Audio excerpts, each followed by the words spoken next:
Hi, everybody. This is Silvio Canto in Dallas, Texas on Monday, December the 18th. As we like to do on Mondays, we'll be chatting with our friend Bill Katz, the editor of Urgent Agenda. Bill, how are you? Welcome. Reasonably fine, Silvio. Reasonably fine for a New Yorker watching the city slide and slide and slide. But personally, except for a small cough, doing pretty well. There's a lot of rain in New York today, isn't Oh, there? tremendous amount. Yeah. We had our emergency Midland radio went off all night with Yes. warnings about flooding, and we can get flooding in our area, not in our immediate area, but within 2 miles of where I am in White Plains is the country. I mean, it's rural, Right. and some of the roads that are built to go through it were built 80 and 90 years ago, Wow. and they don't have the kind of flood control they have today, and they never did much about it. Right. Well, let me begin with a couple of on this day in history type topics. One is one of your favorite topics, and that's Glenn Miller, and the other one is the Battle of the Bulge. Both of these almost the same week, which is what makes Yes. it interesting. Glenn Miller's plane disappears. To this day, he's still missing in action, as I understand. That's exactly right. He had, by the way, a fear of flying, so it's especially poignant. He was 40 years old, had made his name in civilian life as a great band leader, and then the leader of an Army Air Force band in Europe, entertaining the troops, and I think he achieved the rank of major, and he was due to fly over to France and it was a very bad day. The weather was not particularly good. He was flying in a single engine plane, which always scared him. I don't think it was equipped with the latest radio equipment. He took off and they never saw him again. Yeah. There have been all kinds of theories as to what happened. The most likely, apparently, is that he was flying over the English Channel and a group of British bombers was returning on a failed mission to Germany, failed in the sense that they could not drop their bombs for whatever reason. They couldn't see the target or whatever. And the theory is that they were not supposed to land with bombs. It was very dangerous. So that they dropped their bombs into the English Channel, and the theory is that one of the bombs hit Glenn Miller's plane, which was flying at a low altitude. That's the best so far that they can do, but they do not have any direct evidence. Right. I saw a documentary one time that pointed that out. Yes, And in the documentary that I saw, there was a young man in one of the British planes who saw, he says he saw a small plane go by. He yes, didn't actually see the bombs hit him, but he recognized the plane. I guess he could identify the what kind of plane it was, and that yes, coincided. But again, that's all a theory, and yes. everybody's dead now, so there's not much you can do about it. But I guess I it'll remain an open case forever, I guess. Well, unless somebody comes up with the money to send equipment down, and one of those exploratory forces, like the kind that found the Titanic, very expensive, but they could search for it. The plane is probably still in some kind of condition where you could recognize it as a plane. And I don't know if there would be any human remains left, but it is possible to find it. I mean, Right. the English Channel is not that wide.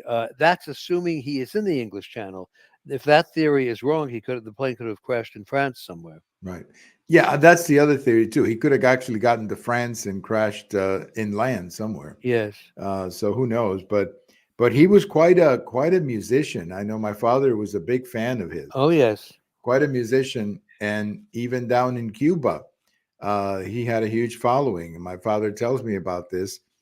And I mean, there were radio stations that would play his music, that kind of big band music. And my father was a huge fan of Glenn Miller. And then, of course, the other big thing this week, Bill, 1944. So that's what, 79 years ago? 79, right? Yeah, 79 years ago was the Battle of Bulge, which is, as you were saying, turned out to be a very bloody war for the battle for the United States, Bill. It was completely unexpected. The Battle of the Bulge began, I believe, on December 16th, 1944. Christmas was coming up. It was expected that the war would end reasonably soon because we were advancing through Europe. Uh, And all of a sudden, on a weak part of the American line, which was staffed essentially by green troops, troops that had never fought before, they were put on the line as basically guards. And out of the blue, and it was out of the blue, came an enormous German force.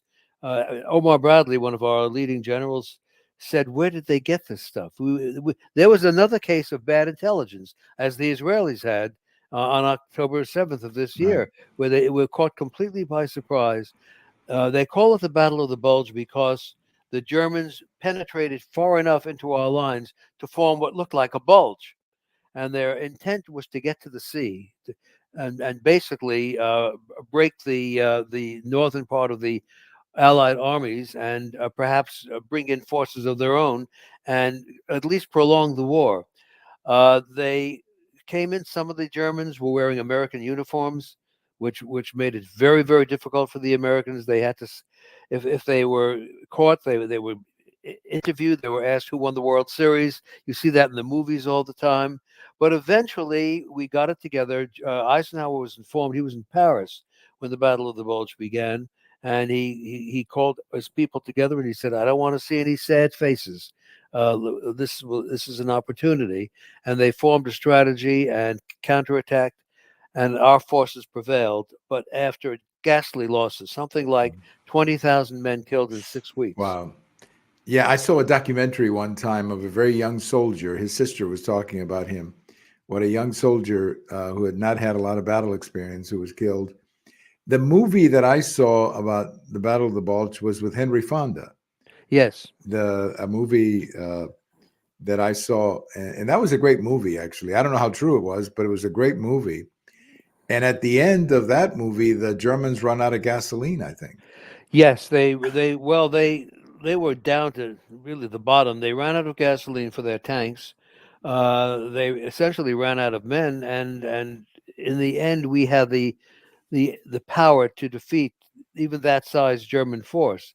I mean, they had essentially no air force left, and their troops really did penetrate. I mean, it was touch and go for a while, but in the end, we simply had the overpowering force, and then it was all the way into Germany. Germany surrendered on May 8th, so you can see that the war was within 5 months of being over, and I think, though, that when Eisenhower made the decision at the end of the war that the Germans, I'm sorry, that the Russians would be allowed to take Berlin, that was the great prize.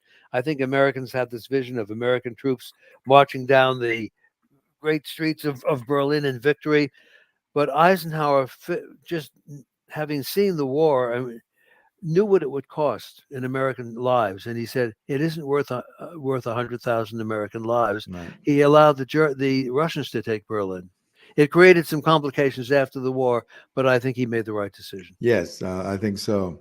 Well, let's get into some of the current events. This is a story that is fairly new, but the White House has decided, or somebody has decided, to remove a monument from Arlington Cemetery. This is a monument that was eventually erected for, or put there for reconciliation, they called it. They wanted to reconcile the country, which I perfectly understand why they would want to do that. And now they're removing that document and monument, and a lot of people are very angry with it. One, because this, I guess, is being done by executive order.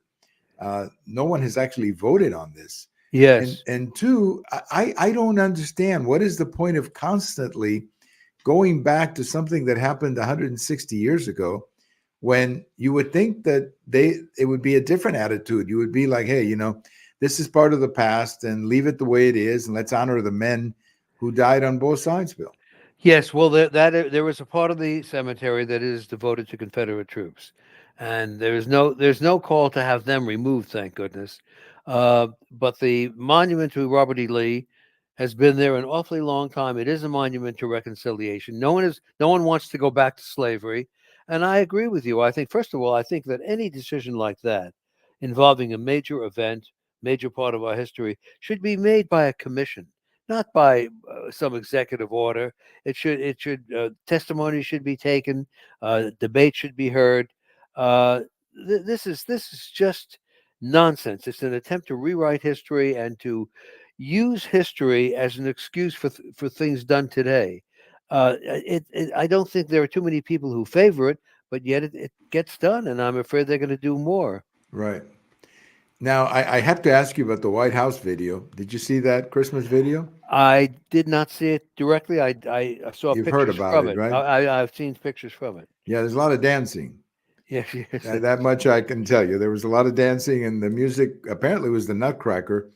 Although I rather see other versions of the Nutcracker. That's not one Yeah. that I want to spend a lot of time on. But my goodness, uh, it's hard to imagine anybody approving that video. I know you didn't see it, but No. I saw it. But I'm trying to figure out who approved this thing. It has Well, nothing. It's not about Christmas at all. the whole thing is sickening. It Yeah, really is. And the, I mean, they're for the event itself and the misuse of the Capitol. There should certainly be punishment.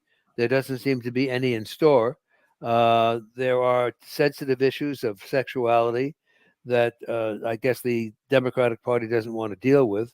And this is again, it's unfair because of these have been two ordinary citizens, as we found out on January 6th or about January 6th, they'd be in prison. And if that's punished, this has to be punished. that's right. Well, there's been a lot of talk here recently, Bill. I'd like to hear your thoughts on this.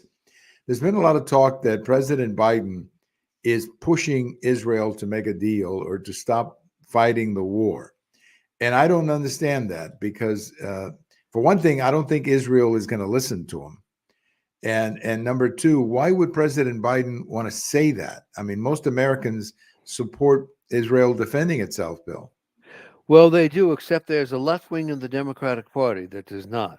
And I think he is trying to appeal to that wing of the party and to keep that wing of the party in line because there have been some threats from some of the fringe leftists that if he does not restrain the Israelis, he will lose the Muslim vote in Michigan. And Michigan is a key state. And apparently the polling is very close in Michigan. And apparently he is doing this, at least this is the political theory, to try to hold on to Michigan. I don't know.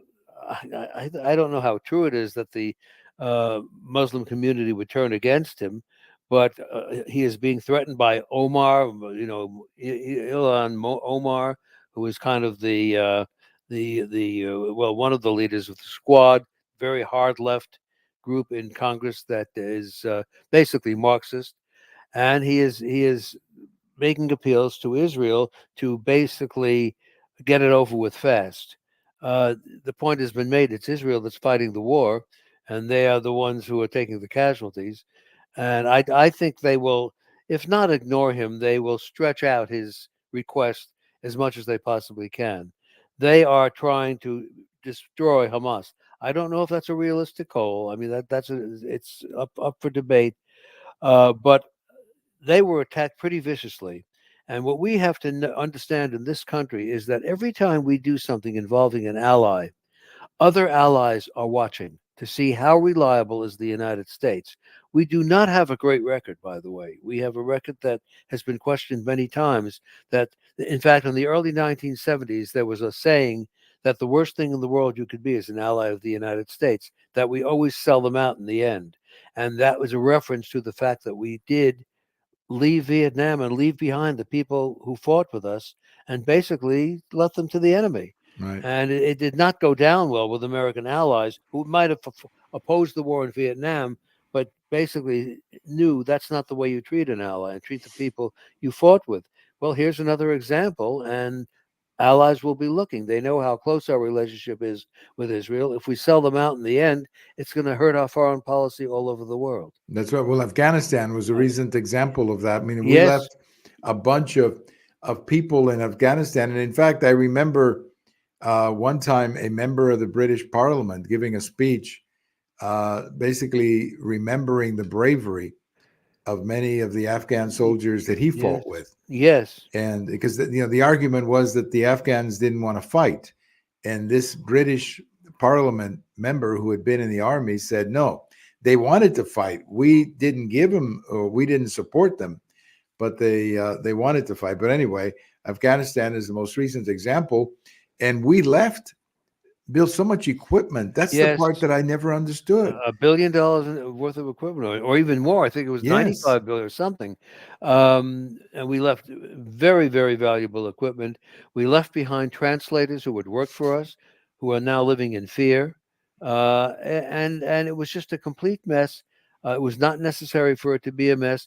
But again, other countries look at that. And now we have a situation, even with Ukraine, where we may not be able to help them much more. Now, here, there was not a question of Biden. It's a question of Republicans in Congress who are balking at helping Ukraine unless we also reform the border. I'm all in favor of reforming the border, reforming our border policies, but I do hope it does not prevent us from helping Ukraine as much as it needs to be helped, because again, European nations are going to be watching. Is the right. United States going to pull out again? Now, the argument that some people are making, and I agree with you, we have to support Ukraine. But the argument that some people are making is that we keep giving them money, but there's no strategy. It's almost like we're sending money, and at what point do we at least find out how the war is going? Yeah. And we don't. That's the argument, that we don't know how the war is going. We hear that they're losing a lot of soldiers. The Russians are losing a lot of soldiers, but the Russians can afford to lose a lot of soldiers. I mean, that's Yes. the reality. Much You bigger much bigger, yeah. army. And Ukraine doesn't have so it's a tough call, but but Bill, I do believe that something has to be done about the border. And maybe this is Yes. one of those opportunities where the Republicans are saying, is this or never? Yes. Well, you make a very good point. And what's interesting about that point is that there are Democrats who say that Biden is going to sell them out. These are again the left wingers. We're going to be sold out, and we're going to not vote for Biden in November. I guess that they will secretly vote for Karl Marx or somebody like that, right in the name of Karl Marx. But that left wing of the Democratic Party is getting more and more powerful, and they're threatening Biden. The anti-Israel crowd is threatening Biden, and he knows that he needs these votes. Right. Well, it's interesting. You might be pleased to hear that Beto O'Rourke Oh, came out yesterday and said that the Democrats should not return to the failed policies of Trump on the border. I wasn't So, aware that they failed. well, nobody asked him that because Yeah. he doesn't take questions. That's the thing about these people, is they make statements, but they don't take questions. But Beto said that, and there's a couple of congressmen too in South Texas who are saying something similar. What they're basically saying is the racial profiling argument. That's the one that they're making, that all of a sudden the National Guard or the Border Patrol or the police is going to start violating constitutional rights. That's their basic argument. So, I mean, it's a crazy argument, but Yes. that's the one they're making. But I thought for a while there that Beto O'Rourke had finally caught the message or gotten the message that nobody really cared what he has to say. Yes. But he decided on his own yesterday to tell us what he thinks about this, and unsolicited advice, to say the least, Bill. The wit and wisdom of Beto, who Yes. I understand is not really named Beto, but No. has his name something else, and they Robert want F. Robert F. They wanted to make his name more Hispanic, and that was so they call him. I tell you something. It's if it wasn't serious, it would be funny. Right. But Biden has people laughed at Trump in 2016. Some of them are laughing at him again, saying he's too controversial to be elected. But the polls are showing that he has a very good chance of being elected, and the Democratic Party, of course, is. We're about to hear the movie stars threatening to leave the country. That always goes with us. If he's elected, I'm going to leave the United States, and they never do because they want that 7-bedroom house, Right. that they're living in. Right. But it is a remarkable situation because Biden is not popular with his own party, and he's obviously an impaired man who really, I think, morally doesn't really have a right to run for president. Mhm. Legally, he does, but morally, I think he should graciously step aside. The problem there being, of course, who do we get? but Kamala Harris, Right. the queen of intellect, That's you know, right. Yeah, they don't have a lot of pretty options, to say the no, least, and they don't have a bench, as we've discussed before. But what I find interesting is that if you look, everybody keeps looking at these Trump versus Biden head-to-head polls, and if you look at them, Trump is ahead right now by 4 or 5 points overall, what they call the average, I guess. But I looked at the next level of polls, and that's the one that includes Robert F. Kennedy. yes, And today, or the average of Robert F. Kennedy in these last couple of months that they've put him in is 13%. So mm, that's somewhere that's like George Wallace numbers. To remember 1968, it's not quite Perot, because Perot got to 20 or 19 to 20, yeah. but if you had 13, I mean, if on election day 2024, Robert Kennedy got 13% of the popular vote, that would be a crusher on Biden. I don't see how he recovers from that, Bill. I don't see how either. I think that when convention time comes around, if the polls are showing what they're showing now, uh, I think the Democratic Party will be in a real crisis. I mean, they can have the committee go to him, the usual committee. These people never die; they just run the committee, and tell him, look, we appreciate your service to the country, Joe, but it just isn't working out. Now, the problem there is they don't have an obvious alternative. Nobody wants Kamala Harris. She'd get fewer votes than he would, and there is no outstanding. They don't have what they need. What the Democrats need is an Eisenhower, some outstanding figure who the country could not resist and would be seen as a reconciling figure, somebody they trust, as was the case in 1952. There is no such American alive today. Right. We don't have that class that that is usually produced by a war, Right. and then a great general and the Republicans. Look, Eisenhower saved the Republican Party, Yes. and they don't have that person today. No, I don't think of General Milley as an Eisenhower No, type person. no, he is no. No, Well, he no. well he didn't have a great victory. Right, You know, right, exactly. And I think he got in trouble for other reasons too, I guess, yeah. for other reasons. But you're right. That's what they need. But if on election day, those are the numbers, Trump could all of a sudden be competitive in New York. He could be competitive in Minnesota, because I think a lot of those 13 would would more come from Biden, and that 13 could actually grow, Bill, Yes, it can. as the campaign goes on, because what you're seeing is a lot of dissatisfaction from Biden on everything. Yes. Uh, you may be familiar with the governor of Arizona, very liberal Democrat, who won that very contested election. She is now sending troops to the To the border. border. Yes. Yes, they are taking they're saving their own careers because they don't see anything in Biden's policies that are going to get him reelected. And I mean, all these cities around the country which have had to take in illegal immigrants, the costs are just ghastly. They're in the billions, and there is going to be resentment. Now, Trump can destroy himself. We know that. He's the most self-destructive man, and yet on the other hand, he has a base of support that will not budge. Right. And at least he has that. And if he has a good vice presidential candidate, he might squeeze it out. And I don't know what I can just imagine election night with all these liberal commentators, you know. They're going to have to go to the psychiatrist the next day, Oh, because I think those appointments are made. You know, I mean, can you imagine the people at NPR? right, I know. Well, it's funny, Bill, because today, a couple of hours ago, they invited me to a Spanish television station. It's not Univision, but it's in the family. It's a newscast that they do, but they stream it. They don't air it like on a regular channel. So they invited me because they wanted me to know how I reacted to what President Trump said yesterday or the day before about illegals going into the bloodstream or something. Uh, I said to them, look, I think that was an awful choice of words. Yes, it was. I mean, I Anytime you mention the word blood, you're in trouble. right. So I think that whatever he was thinking or trying to say, it came out the wrong way. And then they point out that Hitler wrote that or Well, something he like that. he talked about the purity of blood. Right? I don't think that Trump meant it that way, but he No, should have immediately apologized. But he never apologizes. no. He never apologizes to anybody. But what I Uh, told him was that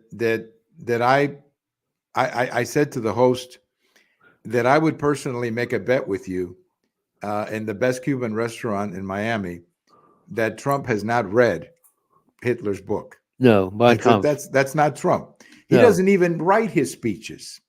But I think it is part of what you're talking about, the self-destructive part, which he would say something like this and it just comes out. And at some point he's going to have to realize that when it comes out, it doesn't come out of Vivek, the other candidate. Yes. It comes out of a man who could be in the Oval Office. Yeah, and a man who's been in the Oval That's Office. right. I mean, that this is people don't realize how unique a situation this is. I mean, I think in American history we have had was it Grover Cleveland who did serve 2 terms, but not consecutively. But to have a guy who was defeated for reelection, running now again and might be back in the Oval Office, and what is amazing to me is he does. He is not making enough of his record as president, which was a good record. If he would just go back to Ronald Reagan's "Are you better off today than you were 4 years ago," and calm down a little bit and not attack everybody in sight, I think he could slide in. Well, and that's kind of what I told the moderator that he was interviewing me. I said, he asked me, how long do you think it's going to last, this scandal about what he said? And I said, it'll last as long as your wife has to go shopping for Christmas night food. That's right. That's Because the minute she goes shopping and she comes home screaming, that's the end of this topic. But you're right. I mean, I wish President Trump would talk more about his record, which was a very good record. yes. And A- instead of going off on all these exits, Yes, and uh, also remember he's a man in substantial legal trouble. that We too. haven't mentioned that, and while I think most of his supporters believe that it was a setup and basically a legal construction that would not have happened to anybody else, and could be angry about it. They asked the question on the news programs, why does Trump's number go up every time he's indicted for something else? It's that people are angry. They feel he's being abused. Right. But that could end at some point if he's actually convicted of a crime. Maybe people will have a second. Well, it will take us 4 or 5% of the people who could say, Well, I don't. now, of course, if the first conviction is in Washington D.C., that Yes, may not matter much, yeah. as Well, people it may it see that as it, as tainted. it may not, except that what all the television programs are going to be doing is saying, well, if he's elected president, does he have to serve his term immediately? I mean, they're going to go there. Look, the press is against Trump. They're going to ask every conceivable question that comes up with the answer. He can't be president. Right. I mean, so he's, despite what the polls show today, he's still got quite a battle. Oh, he does. No, he does. Mm. And by the way, speaking of Trump and the media, I'm not sure how I feel about Nikki Haley, but she was being interviewed by ABC News by Jonathan Karl, and he Mm. kept asking about Trump. And Nikki Haley says, "You people are exhausting. Yes, That's that's all right. you do is ask about him." Yes, And I think a lot of Americans do feel that way. I do. yes. Well, look, he can't choose her because he's attacked her so viciously.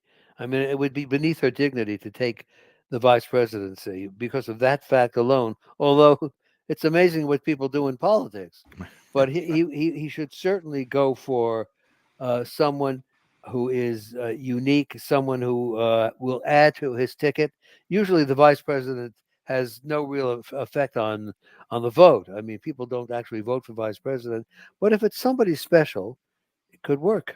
Well, he needs somebody like Cheney, like Bush brought Cheney in to bring some foreign policy credibility. That's what he needs. Somebody like that, a very serious person that immediately everybody says, yeah, this is a serious person. Well, And I'm sorry, go ahead. no, I was going to say one person who comes to mind for that job but he won't get it. And it's John Cornyn, Senator John Cornyn of Yes. Texas, who I think would just immediately, everybody says, "Oh yes, he's good. He's good. He's a good man. Yeah. He's talented." I'll tell Uh, you. I'll tell you who wants the yeah. job, and that's Elise Stefanik, who is the Oh, one New York. who of New York who wrecked those three college presidents. Yes. Okay. She was auditioning for vice president. Oh, okay. Well, that would be now. I don't know how old she is, but Now she's old she's. enough. Oh, okay. All right. One and this is one of the great tragedies. Unfortunately, politics sometimes creates these strategies. I think a man who would have been perfect for this would have been Mitt Romney. Uh, Yes. Hmm. but a different situation. There's no way that Romney and Trump could get together. But then again, nobody thought LBJ and JFK could get together either. But Romney would be such a. First of all, he's prepared. He would be such a wonderful vice presidential pick, but it's not going to happen, of course, for the reasons we know. But that's the tragedy of all of this, is that one person, I don't know who could that be. Now, the senator from North Dakota or South Dakota, John Thune, has a lot of experience. Yes. That would be a good one. The senator from Florida, Scott. I still think it should be DeSantis, but that's my choice.